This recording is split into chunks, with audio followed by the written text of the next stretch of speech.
नमस्कार दोस्तों, मैं अंकित सिंह। दोस्तों, आज के समय में भी ये समय में भी बहुत से लोग लिव इन रिलेशनशिप में होते हैं, आते हैं और जिसके बाद वे कुछ साल रहते हैं और जिसके बाद वो डिसाइड करते हैं कि भाई आगे करना क्या है। वहीं कुछ परसेंट लोग ऐसे भी होते हैं, लड़का हो चाहे लड़की हो, वे लिव इन रिलेशनशिप में तो आते हैं दोस्तों, लेकिन अपना काम होने के बाद अपने पार्टनर का काम तमाम कर डालते हैं।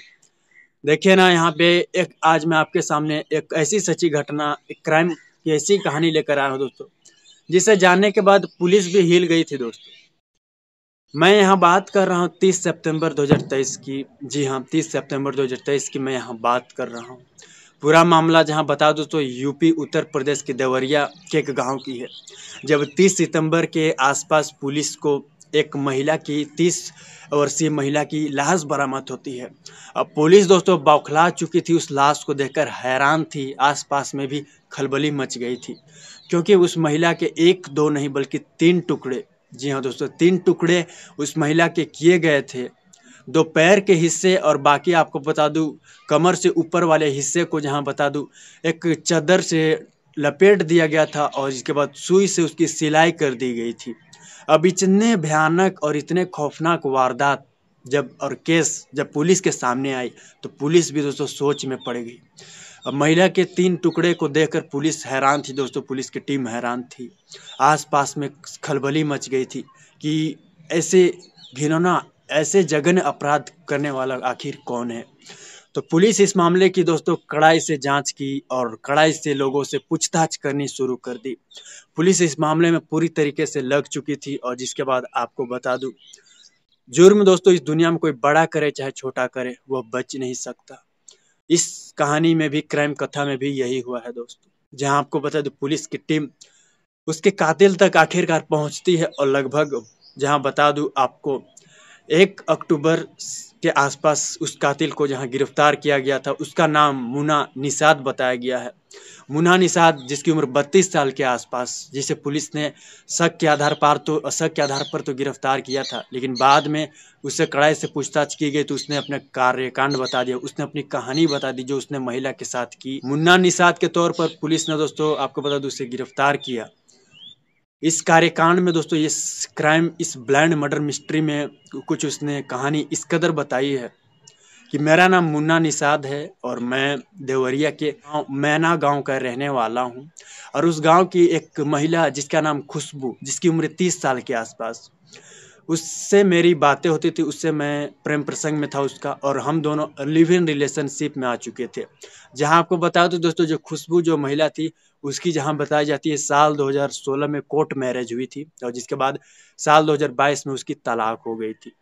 तो जहां मुन्ना निषाद जो आरोपी है, उसने पुलिस के समक्ष कही है कि मैं दुबई में रहकर काम किया करता था और जिसके बाद महिला के कॉल पर मैं अपने गांव साल दिसंबर 2022 में आया था और जिसके बाद वहीं गांव में ही ऑनलाइन बिजनेस डिलीवरी काम किया करता था गांव आने के बाद, और महिला ब्यूटी पार्लर में काम किया करती थी। हम दोनों के प्रेम प्रसंग है और जिसके बाद हम लिव इन रिलेशनशिप में आए और हम जहाँ बताया गया है दोस्तों, उसने जहाँ गोरखपुर में एक किराए के मकान में हम रहा करते थे।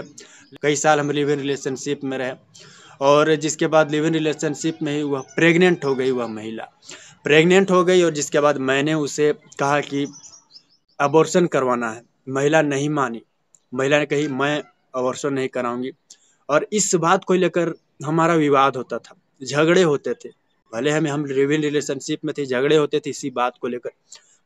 पुलिस के सामने तो आरोपी ने यह बात रखी है और भी उसने कुछ कहा है, बताया है कि 29 सितंबर 2023 को हम दोनों में जोरों शोरों से विवाद हुआ, लड़ाइयाँ हुई और जिसके बाद मैंने उसे धक्का दे दिया तो वह छत से नीचे गिर पड़ी और जिसके बाद वो बेहोश हो गई और जिसके बाद मुझे लगा यही मौके का फायदा है और जिसके बाद मौके का फायदा मैंने उठाया। बेहोशी की हालत में महिला के गला दबाए और गला दबाकर उसकी हत्या कर दी। अब मुझे समझ नहीं आ रहा था कि मैं लाश के साथ क्या करूं।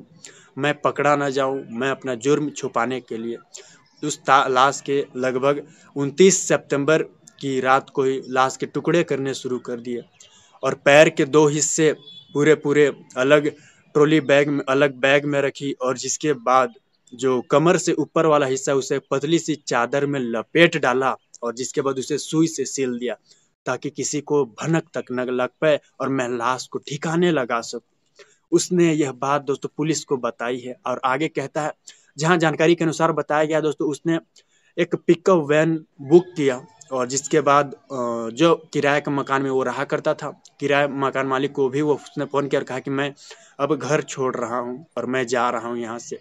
दोस्तों जिसके बाद आपको बता दूं, उसने पिकअप वैन बुक किया था और उस पिकअप वैन में सारे सामान को लोड करता है शख्स। उस महिला की लाश को भी लोड किया गया।